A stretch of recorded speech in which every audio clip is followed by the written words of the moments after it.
Goes off whenever you're ready. Oh, good. Thank you. Greetings in the name of Christ, everybody. I'm Lillian Daniel, Michigan Conference Minister, and we're so glad you've joined us for this, our weekly Zoom. The topic is anti-racism, animating anti-racism, dealing with anti-racism in the church. And it's an important topic. We've heard about it coming. A lot of our churches are doing book studies, are trying to address these questions, are going at it in different ways. This is an opportunity for us to share some different ways and work that the conference is doing. But first, let us open our hearts in prayer. Almighty God, we thank you for this moment to breathe deeply and to feel your presence. Whatever cares and burdens and sorrows and hurts and angers we bring into this place, let us lay them on the everlasting arms of Jesus as we open our hearts and minds to you and to listen for who the Holy Spirit will speak through next. Amen. Okay. Today we are going to have some special guests with us, but I'll give a little background on how we came up with this Zoom topic. As always, our topics come from you, people in the churches who we talk to and what we're hearing, but also within our own work as the staff of Michigan Conference, we talk a lot about these questions of anti-racism, places where it comes up for us in the church. We've had to do a lot of learning about how the legacy of white supremacy, racism comes up, for example, in, can you guess where? A search committee, and working with search committees on some of their biases and looking at that, looking at our own biases in the roles that we are in, trying to be respectful of the ways in which the world is changing. We all come at this with a personal agenda. My personal agenda, if I am personal, is that I think my whole life from childhood, I've been haunted by the sin of racism because I'm from South Carolina. I'm born in Anderson, South Carolina.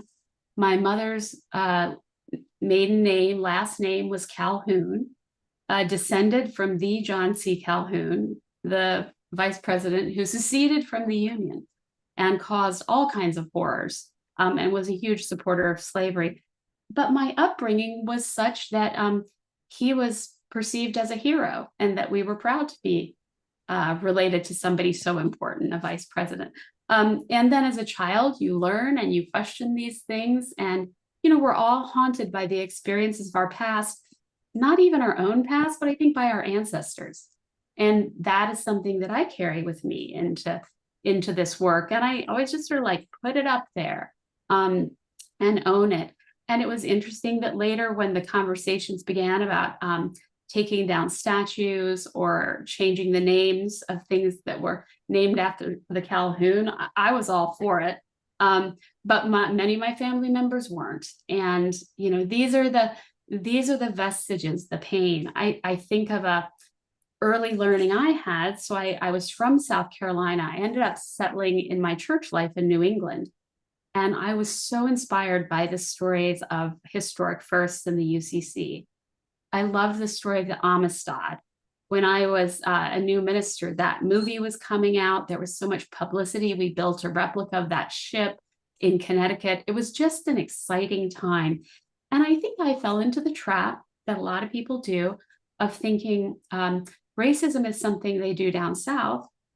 And now I was in the holy land of New England, where everyone got it right, including our churches who were heroes of the story. And I remember in the first church I served as an associate minister, up in the balcony, this was an 1800s historic church, clear windows, classic congregational. Up in the balcony, there was these two little pews that were cut down a little shorter and didn't have like a pretty railing on them. And, all the pews had their little gates. It's historic New England. But this one was just a little different. It was chopped down differently and like an afterthought. And I said, to the senior minister, what is this? Like, was it for children or did, something happen? And he said, Lillian, those were the slave pews. Yep. Yep. And this was Cheshire, Connecticut, a rural area right outside of New Haven. And I said, we didn't have slaves in this congregational church. Are you kidding me? And that's when I began to realize that slavery was everywhere. If it wasn't people actually owning slaves, there were educational institutions making money off of it. And what Wayne, my mentor and senior pastor, told me was he said that, this having slave pews, they actually thought that made them progressive and open-minded in the day because they were willing to worship together. And yet they had to just make these pews different, like cut off the backrest, And so I, of course, said, this is horrible. We've got to tear these pews out. How can you live with this? This is brutal. And he said, I will never tear those pews out. Everyone always wants to tear the pews out. He said, to me, they are a reminder to us as Christians that sometimes when we think we were right, or even cutting edge and righteous, history will determine that we were wrong. So that's just to sort of start us off. That's what I bring to the table. And I want to turn it over to Michael and also to Jen, because we are blessed on our staff right now, the Michigan Conference. We actually have two people on staff, and then we have a number in the Michigan Conference who are trained in this important work. And Jen is one, and Michael here is another. So I'm tossing it off to you, Michael. Thanks, Lillian. And thanks for creating space and actually stepping into this important, probably not easy discussion and conversation to have, especially with our own selves, much less with our communities and our churches and our staff and all of that stuff. I come to you sort of like, I guess, with three different hats on. I come to you as a local pastor serving as the pastor in Leslie Congregational United Church of Christ, trying to step into the pulpit on Sundays, as they say, carrying the newspaper and the gospel story together. And right now, the newspaper is filled with all kinds of ugly stuff that is going on based on racism and a white supremacist theology and a white supremacist worldview. So I step into this space first as a local pastor, but also as a white middle-class heterosexual European male who took a long time to discover my own racism and the history of racism in my own family. That is hard to say. I've been wrestling with essays and books and talking about this stuff with my own self. And to say that this sin of racism was handed down to me through my family, that's a really hard thing to say. So I come to you as a pastor. I come to you as someone who has been wrestling with this in my own self, and to face up to it in my own stuff for probably about 10 or 15 years. And being 56, that's probably late to the game for a lot of people, but at the same time, it is where I am at now. I also come to you as a member of the prophetic mission area team of the Michigan Conference. And 2 or 3 years ago, we decided to take half of our budget and dedicate it to anti-racism work within the wider church. So that's sort of the role that I step in today to have this conversation. And I think one of the most difficult things that the church can have, I think the most difficult conversation that the church can have, which is why I'm glad that the Michigan Conference and the staff and Lillian and Jen decided to host me, to share my story and hopefully a little bit of wisdom, is that we have to face up to our theology in the church. Those pews that were cut in half way up in New England, in the heart of liberal New England, we have to wrestle with our theology, the theology that undergirds the racism in the church. And it begins with theology. It begins with a worldview, and it begins with a white supremacist worldview. And as people have said, a white male God theology, which means that, as I said for my own pulpit, God is European and Jesus Christ is American. And that's a lot of what we must wrestle with theologically. So I appreciate the time to be able to come and share a few words and have discussion about this. My passion is that discussion of the theology that undergirds the racism in the churches and in the country. And we can talk about the politics of everything. We can talk kind of in a sense about stuff that's outside of the church. But I think that the conversation, the hardest, deepest, and most troublesome conversation is a theological conversation in the church. It begins with,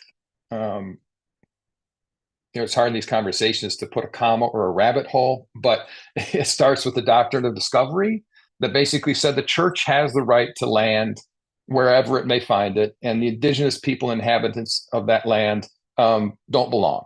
And that's okay. We can do that. That's the theological undergirding that began on the shores of this nation.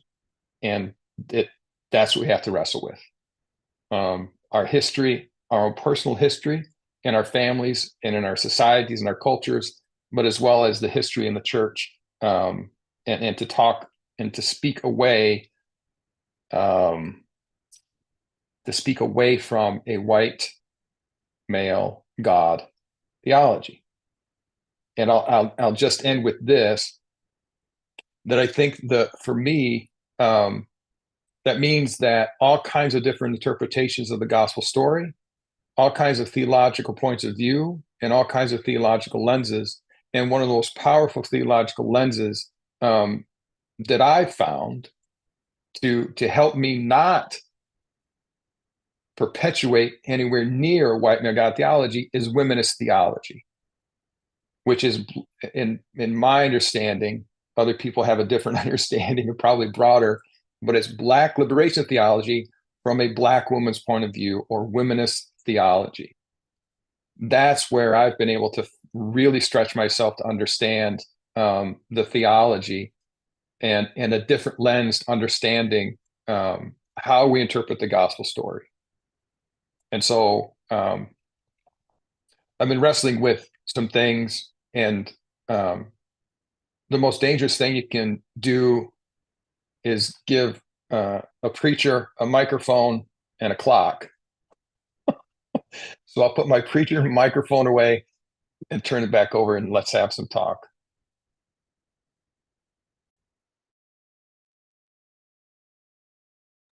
So let's do a little practical business first, though.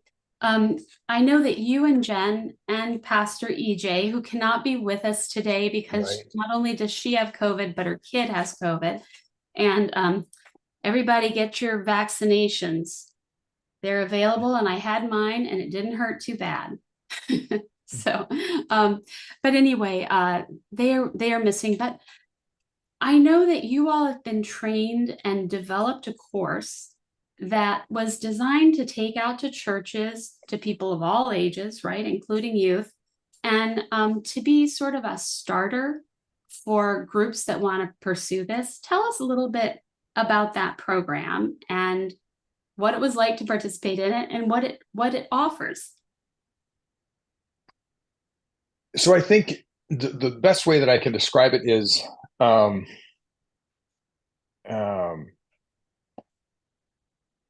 can I say this? It doesn't let white folk off the hook. I think that's my biggest takeaway from what we've been handed, the curriculum that we've been handed. And Jen has put the Crossroads Antiracism.org in the chat.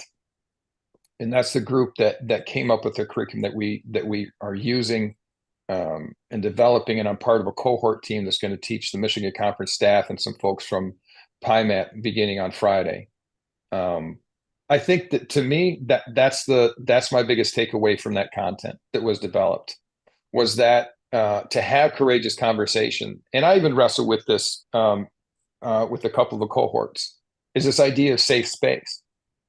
Because safe space for me might mean that I don't have to be embarrassed that my family trained me in racism and handed down that history of racism to me. That can feel like a very uncomfortable thing. Safe space for me might mean that I don't have to be embarrassed and someone won't call me out when I might say something that offends them and would be a racist or homophobic or whatever way of understanding the world, because no matter how much I don't want to, I still walk with that life experience. And I've come to understand this is to be a lifelong journey, a lifelong spiritual journey, not taking a cohort, not taking a class or reading a book, and then I'm done and I don't have to worry about it. No, this thing of racism and my own white male arrogance, my own white male fragility is something that I wrestle with all the time. And so but safe space means for me, I don't have to wrestle with that. But safe space for others might mean that no, I feel safe to be able to challenge people and to have really honest conversations about how racism lands on my body different from it might land on someone else's body. And how that what we must do is realize that for me in my life experience, this is an existential conversation. At any time I can walk away from this hard stuff. I don't have to do this on a personal level, but from a pastoral level, from a gospel level, from a spiritual level, from a we are created in the image of God understanding and lens through the world. This, I'll say, stuff that we're dealing with is ruining our soul collectively. Not just Black people being affected by oppression and police brutality and all those other things that go along with it, but the soul of this world and nation. And I would even argue that the soul of the divine is actually being ruined by this white supremacist and racist worldview. And so that's the discussion that I'm passionate about having in the church. And this curriculum and this content gives us a way of doing that, of not backing off from that truth and not backing off from that reality. And forces kind of, in a sense, for me to stay in my lane and talk about my own self from an honest way, and allow the discussion. So I guess that's what I would take away from that, from the stuff that we've been given. Is courageous. And we have to be courageous and step into it and go, I might be embarrassed. And I might walk away from that conversation and that interaction with egg on my face. I just have to let that go. And I'll just again give a preacher microphone, but is that besides being able to walk away, it makes us sit sometimes in our discomfort, which is not easy to do, because again, I can walk away from the discomfort, but folks who are being oppressed and put out and put aside can't just walk away from their discomfort and the microaggressions that they face every day, and so yeah. So I'm gonna take your microphone for a second here, Pastor Mike. Sure. I'm Jen Ringgold, for those of you that don't know me. I'm the Director of Communications and also Program Associate for Youth Ministries. And in my Youth Ministries role, I got to work collaboratively with the network of wider church youth ministers to create the curriculum that Michael is a trained facilitator of.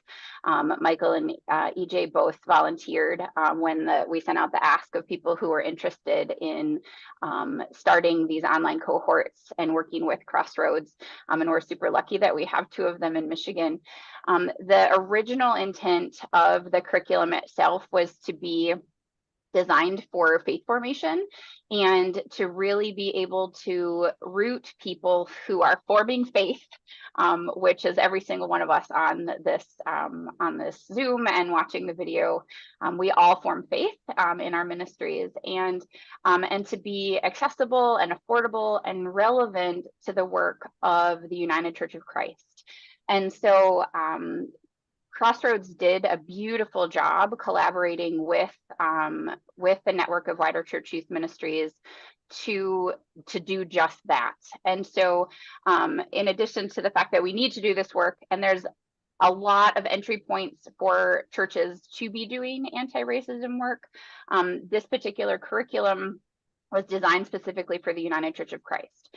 And I'm really excited that in these conversations with Michael and EJ and conference staff, and then spreading to the board of directors and through PIMAT, that our leadership in the conference are going to take the course and develop a shared language for moving forward. And the hope is that it will continue to kind of ripple out with this designed curriculum that gets into the local church policies, practices, and applications that helps us as people in ministry to really sit with where the church is in and where we are in all of this work. And like Michael said, a lot of that is uncomfortable. And if you do any kind of wider work in, white supremacy culture, discomfort is one of the things that white supremacy shies away from. It wants to make sure that we're comfortable and that we keep comfortable. And so one of the ways that being uncomfortable, just being uncomfortable in and of itself, is breaking down white supremacy. It's allowing us to understand that this work should be hard, and that there are that as people of white, I love that one of our facilitators uses that all the time in the curriculum and in the classes, is that we have a very different understanding of what anti-racism is, and come at things from a very different perspective than people of color. And so doing this work helps to be a bridge to work together in community. And so I'm going to stop. Now I'm going to give the microphone back to somebody else. And I like it that we're kind of a smaller group today. I think part of that discomfort, you can see that we're a little bit smaller group. It takes some courage to even step into the room to talk about this, right? But have any of you had experience of working on these issues in a church setting specifically? And what has that been like for you? And please speak frankly. I hear stories all the time. Some were like, it ended disastrously, or, or it was changed my life forever. I'd love to hear.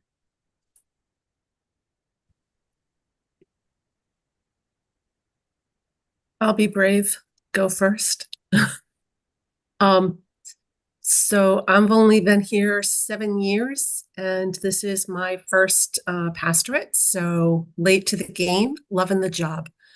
And so I was here, I came in late 17. Life was going smooth and starting to venture into areas that I went to Eden Theological, so a UCC campus, very open, affirming. It was a place, it was great. But in my sermons, I start talking about our brothers and sisters of color, our LGBTQ siblings, and I have literally lost 3 congregants because of that language. And I've had other deacons come to me and say, you really need to tame your language. You need to be a little bit more selective in what you say and how you say it. And I'm like, why? This is totally biblical. I'm not telling you how to vote. I'm telling you to get out and vote. I'm telling you that we have siblings that hurt every single day, and we don't even look at it. We say we do.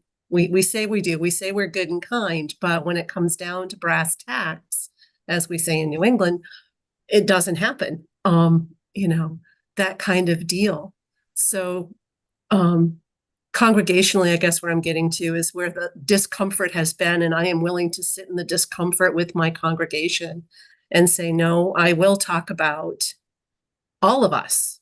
And it's not, so a slight concession is I have a LGBTQIA flag here in my office. They don't want it anywhere near the sanctuary, but it's in my office. And when you step in here, there is conversation, all kinds of equity things.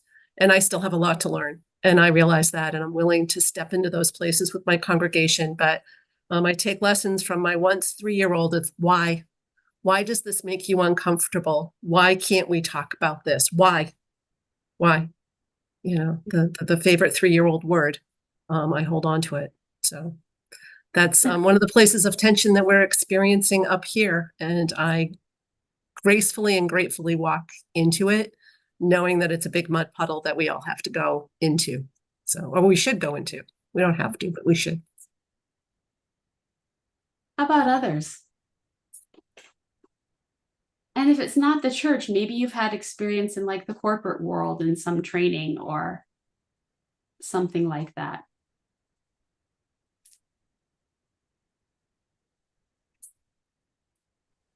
Well, I can go. I serve a church that was founded on progressive values in the 1960s. It was the church that opened its doors to the local NAACP as it was being formed. I mean, it has this rich history of inclusion. It's an open and affirming church celebrating 20 years of open and affirming.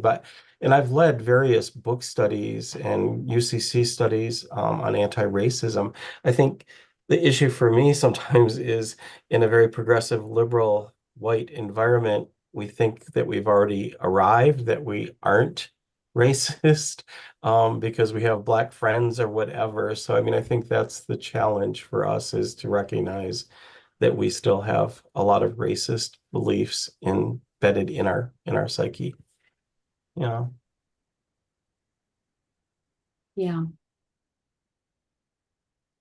I think sometimes white progressives are the most difficult participants to have in a group like this because they have a lot of self-identity invested in being right or more open-minded than their parents or the church down the street or people down south. And often when you're reading and studying in this area, it just can feel at times, I mean, I felt this, like you're just getting down and down in the news, and the stories are more heartbreaking and they go back forever. And you kind of hit a wall of hopelessness, like I just can't do it anymore. I'm here, aren't I? Couldn't somebody just give me a gold star for that and let me go home? You know, and you know, almost the merit badge mentality, which I sometimes worry about that with the ONA process. You know, a church does an ONA process in the 90s, and it's like now they have the merit badge sewn on their shirt. And guess what? A lot has changed in the world since you got that merit badge, and it's not forever. You know, I got a merit badge for CPR when I was in the Brownies, and I was an 11-year-old, and I practiced on this plastic dead doll on the floor. But you know, I really don't think I'm the person to rescue someone in an emergency situation today, the age of 57. You know, there can be so much pride that we don't know we have. And sometimes I think in the UCC, our pride is that we are more righteous in some of these ways. I don't know. What I notice in UCC circles sometimes is there's always an ongoing debate, like Cheryl and I in our work, but also committees on ministry. You know, we require boundary training. It's the one thing that pretty much everyone requires. Every couple of years, you got to do the boundary training and watch the videos and talk about the ethical issues of being a pastor. And periodically somebody says, well, we should all also require some kind of anti-racist training or bias training. But then the question always goes to, well, who's going to do it?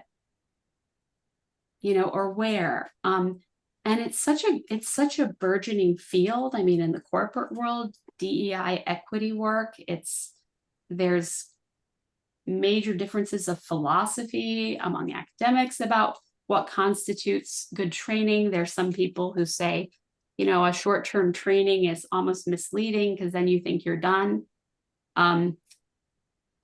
And also, I think, though, a lot of us, particularly if we're bookish people, we're like, okay, well, let's have people read a book.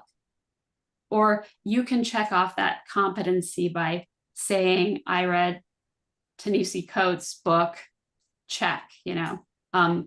But it's wonderful to read books, but what's better is, I think, to read books and discuss them. Like in the Jewish tradition, the rabbis believed that you should never read the Bible alone. It was outlawed. You always had to read it with at least one or two other people, so then you talk about it. You know, throwing that out there for you all. What do you think?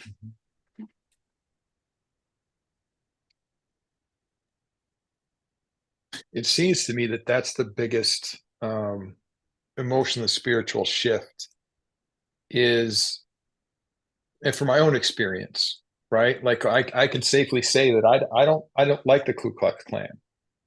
I think they're not very nice, if not just outright evil people. For my own self. And I can say, oh, good, so I'm not racist. Now my work is done because I'm a good person. But the shift becomes then stepping into that anti-racist stance. That seems to me when you get the pushback is that people can individually or corporately or communally in a church or say, well, we're not racist because we do this, yada, yada, yada.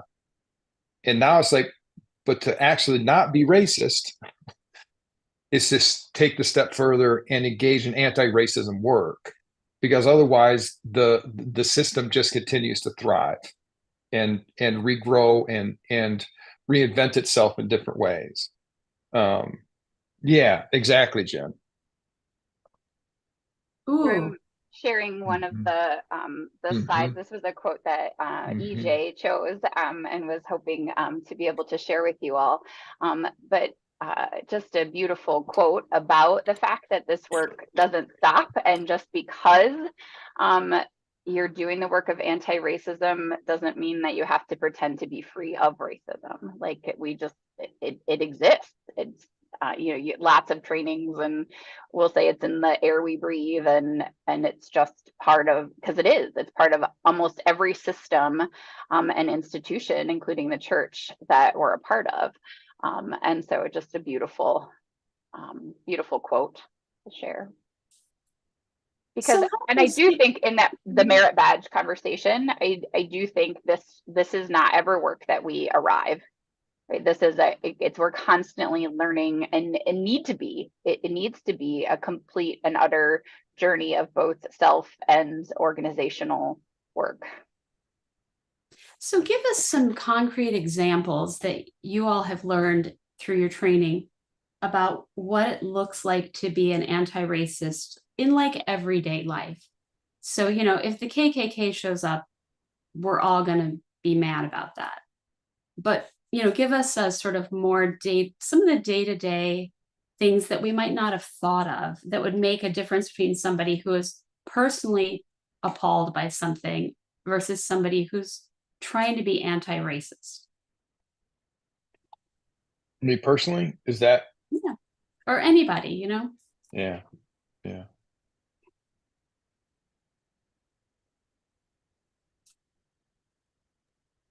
I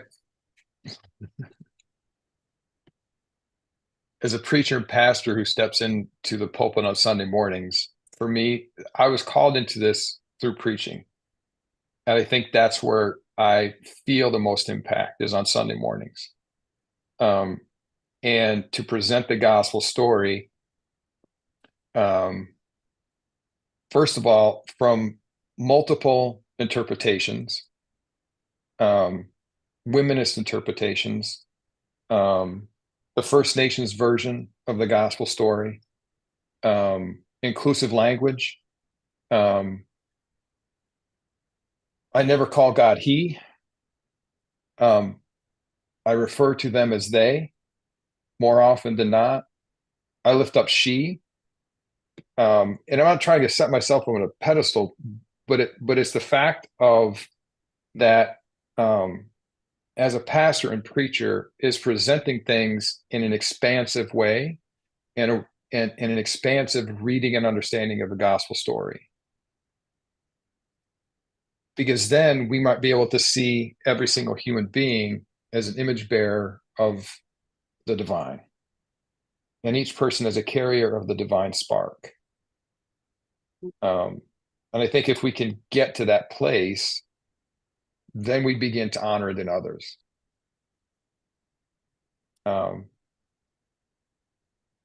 And so for Here's me, what again, the anti-racism part is making sure that my preaching is stepping totally away from that and not being afraid of saying from the pulpit, God is not European and Jesus is not American. That's not the gospel story. but he Now, is a surfer. Don't take what's that that? away from us. He is a surfer. Like he has that great surfer hair. Don't take that away. Well, so on that note, like here's an example that came, I was with a bunch of church people and they have a pastor who looks a lot like the surfer white Jesus, the picture that you see everywhere with the flowing sun-streaked hair and whatnot.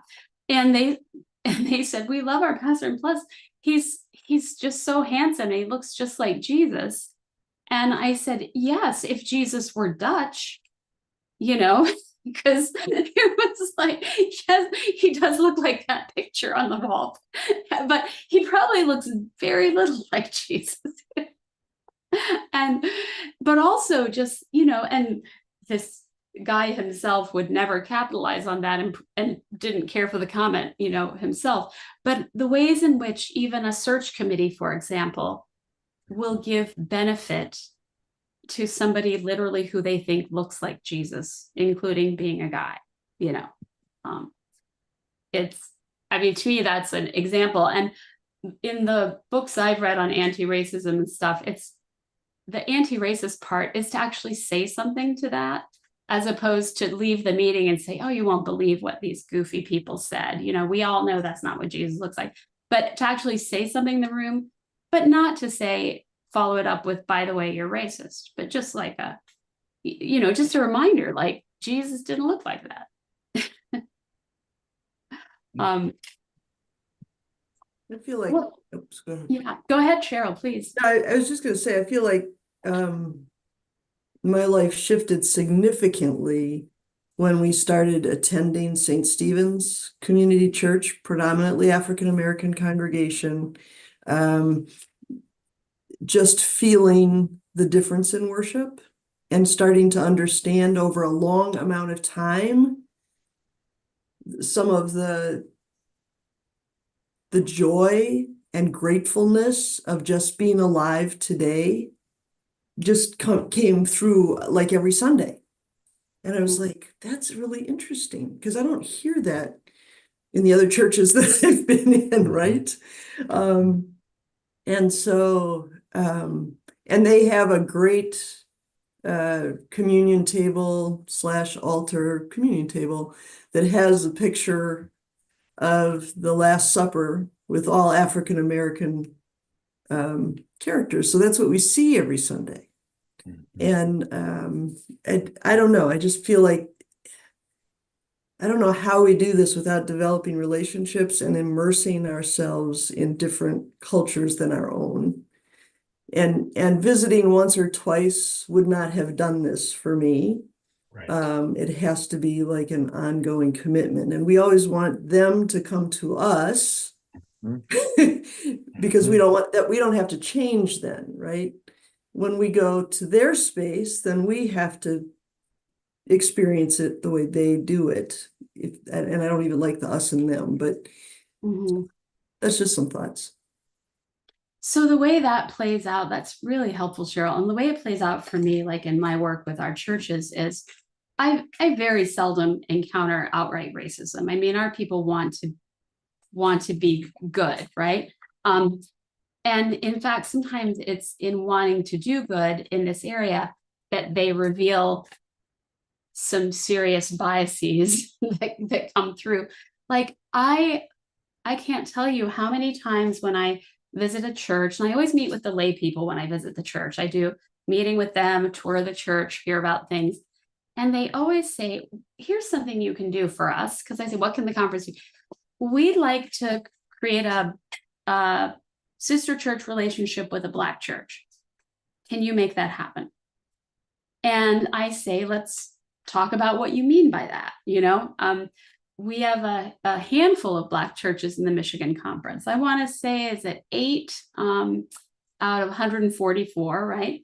And I say, what does it you mean by that? And often it's like, well, we could visit them and they could visit us and they could bring their choir, right? And it's kind of like this, that's a deep bias. Like, the Black people will come to us and entertain us because they're going to be great singers and have a great choir, and I just think, wow, that's so loaded. And yet I also want to like kindle that little spark that's in there saying, we live it up here in northern Michigan, we don't interact with a lot of Black people, we want to, what could we do? And I've puzzled over that. A lot of our strong Black churches in the UCC obviously get those requests all the time. And they will say, please come visit us. Like, if you go visit Trinity Church in UCC, the biggest Black church in the UCC, probably the biggest church in the UCC, by the way, it's like a mega church.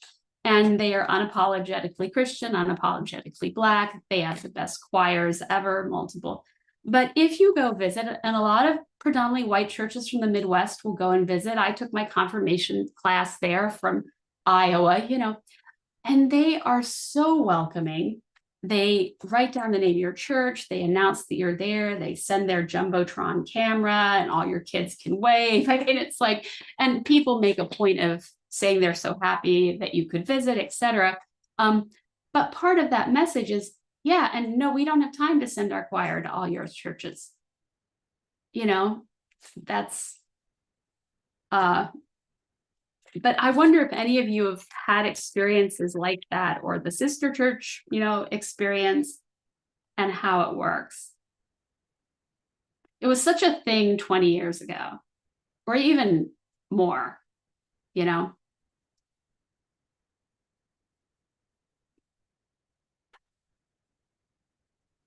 So I'm wondering if this might be a good time for Michael real quickly to talk about what PIMET has available for local churches and resources that could be more beneficial than a request for a sister congregation. And if you could please weave this into it, though, because honestly, I get this question all the time and I need a good answer for it. First of all, that idea of a sister church is loaded, really loaded. But the other part, and I'll get to PIMAT first. We have grants available, and probably in 2025 we will send out some information about what those grants will look like. Not this last year, 2024, but in 2023 we did a micro grant program where we had a reading list of about, I think, 8 or 10 books that churches could choose from. And then we would pay and send you kind of up to 10 or 12 books for your congregation to do a book study. And we got about 4, 5, or 6 churches that responded to that and did a book study. So that's one thing that I'm kind of assuming we're going to work towards in 2025. That's the first thing. The second thing is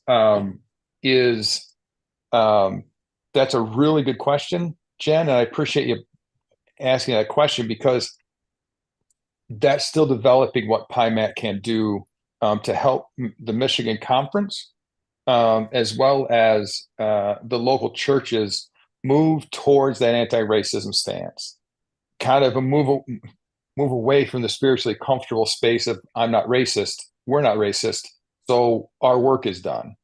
No, we've got more work to do. So that's kind of coming up in 2025. So probably, I think that we'll probably repeat that micro grant with kind of challenging titles. Robert P. Jones wrote The Roots of White Supremacy, which is a wonderful book. Jim Wallace just wrote a book. So there's all kinds of books out there to do this type of reading and book studies in churches. And then being a resource for local churches that want to reach out. We might even start offering ourselves up to go to local churches, and we're probably going to do some more trainings and a whole bunch of different stuff. And I also want to talk about, or not talking about, but say that I know there's other pastors and other churches that are doing something very similar to this. I think that I'm not going to say their name or the church because I'm not sure if it's public or what they're going to do, but doing a 10-week book study on how to be anti-racist by Jameer Tisby. Yeah, that's going to be People's Church. That's not a secret Yeah. in East Lansing. No, I wasn't sure, so I don't want to. I didn't see it in the newsletter, so that's always my check. So kind of that type of stuff. Jen, Time that'd be a good idea just to do a Facebook question of, in preparation for annual meeting, which churches have done something on this together, like read a book, attended something. Yep. Our national staff has been working on this. Velda Love is a national staff person who was the speaker for the DMA annual meeting one year, and she's planning to do a tour of Michigan. She's trying to get out and about across the country, and part of what I think she's trying to do is figure out where our churches are at and what they're doing, and have conversations like, what are you thinking about? Have you tried reading a book? Would you, have you done a training? Like a while back, there were these sacred conversations around race, and there was a curriculum from the UCC that came out. I'm curious if our churches did that. I didn't do it. Oh, Roger, you did. What was that like?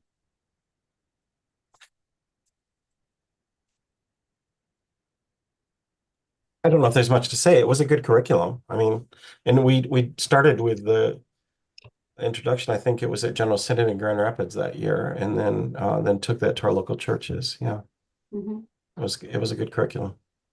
Well, I think this curriculum that Michael and Jen and EJ are trying to launch here, it is the idea that it's not a year-long commitment. You're not getting a PhD in history. It's a start, and you it's not a merit badge, but it has a beginning and an end, and then you take that and think about it, but I love the idea of doing it with other people, because that's, I think, when we catch ourselves. I mean, my most valuable work on this topic has come from the mistakes I've made, and when people have been kind enough to tell me that. And and that took me into a lot of learning about myself and my tendency to want to be defensive and say, oh, I didn't do that, or I didn't mean to say that, or yada, yada, yada, which then I was handed various books to read, which explained that my behavior was like textbook white supremacy, where I make myself the center of attention because I've been called out for something. And that's just what white people do sometimes. And, you have to have a sense of humor about it to be humble about it. But I think that the idea of doing it in groups and trying to do it in a way that's not judging right off the bat. Like when we had our pronoun conversation on this Zoom, I was really pleased with how it went. And for those of you who were there, but JM was our presenter, and he had a really nice way at the beginning of laying it out and saying, I'm not here to correct you or judge you. Ask your honest questions, because where I've seen things in some settings derail, there hasn't been that sort of ethos, and it's been more of wait, I just caught you do something. Well, no, I didn't. The defensiveness, the back and forth, yeah. I'll tell you a book I read that was helpful for me. Sometimes I find it's helpful to read books that are not from the church world. So there's a lot of books that are written about this in the church world, but sometimes it's just fun to read one in a world that's different from mine. So I read one that came out of the corporate DEI movement, very much corporate, addressed at a large company, like Nabisco cereal or something like that, that's trying to work on stuff. But in reading that book, it was called Decentering Whiteness in the Workplace. And there were chapters where I just, skipped it because it was about things that didn't apply to churches and stuff.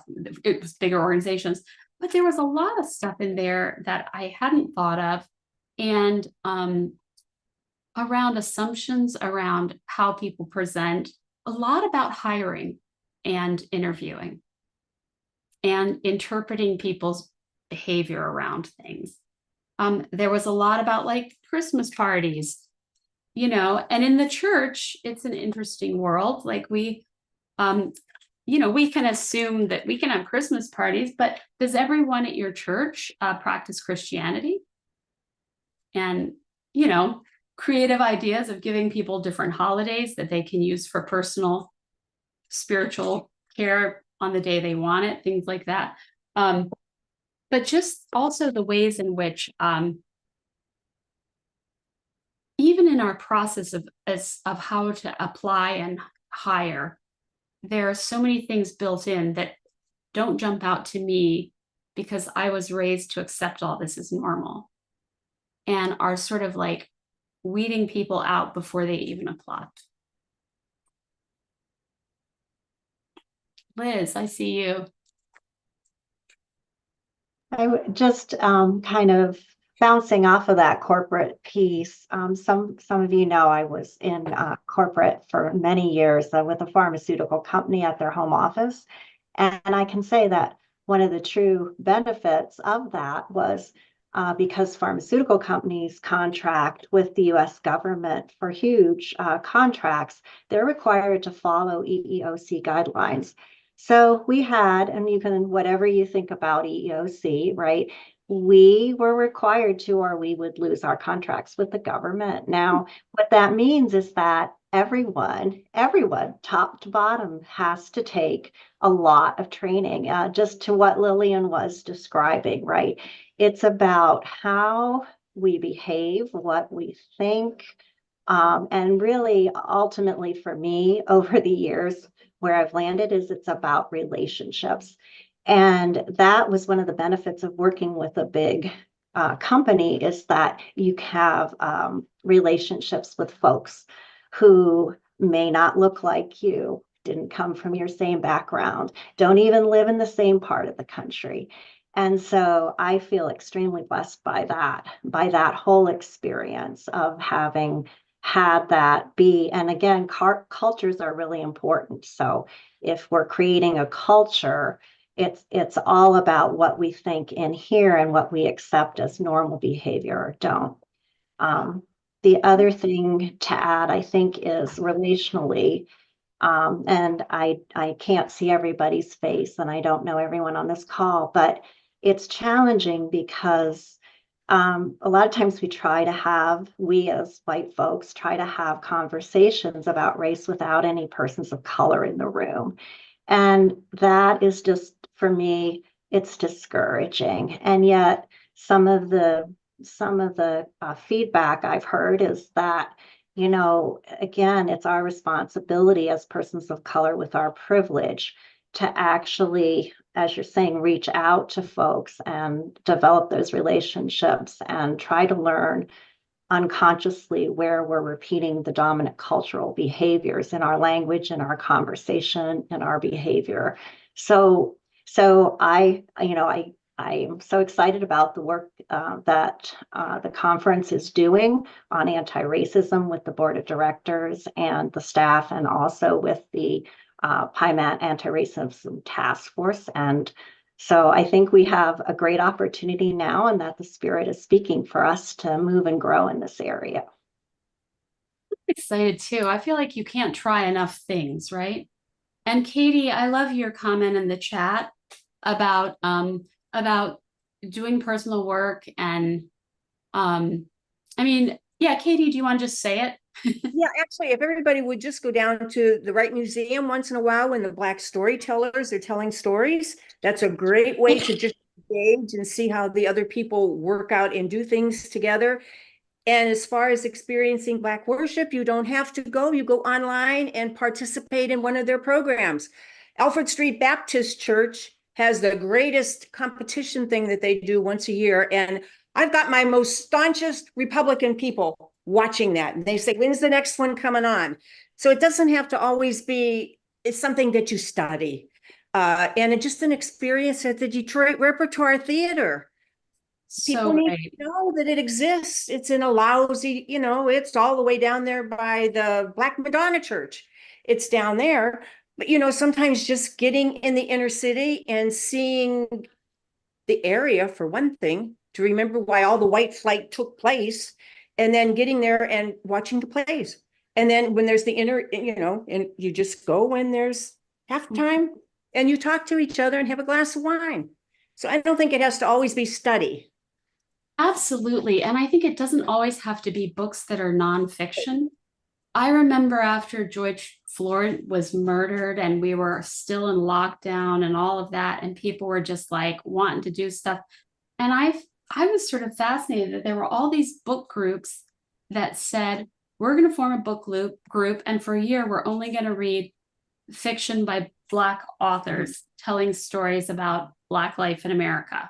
Like, we're just going to do that, and we're going to learn. In other words, like, you don't have to make the person come to you.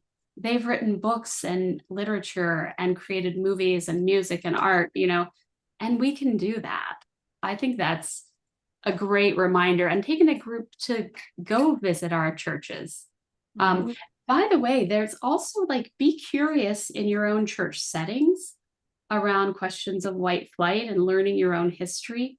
There's some interesting stories in the Michigan Conference about this, a traditional pattern of white flight, urban heading out to suburbs that sort of across many cities in the country was that, like, let's call it old Congregational Church in downtown, wherever, like, I don't know, New York or whatever. They would decide they were moving out to the suburbs. And the traditional pattern was, we sell our building to a Black church, a Baptist church, a Pentecostal church. We take the resources, we go out here. And so that's never thought of as a UCC church. Again, it becomes its own thing, and that's fine. But there's some other churches in Michigan that it was messier. And there's a fascinating story about Mayflower in Detroit and Birmingham UCC in the suburbs. It was a church that, it was a more white neighborhood, middle-class neighborhood. It was changing. The white families were moving out toward the Bloomfield Hills, Birmingham area.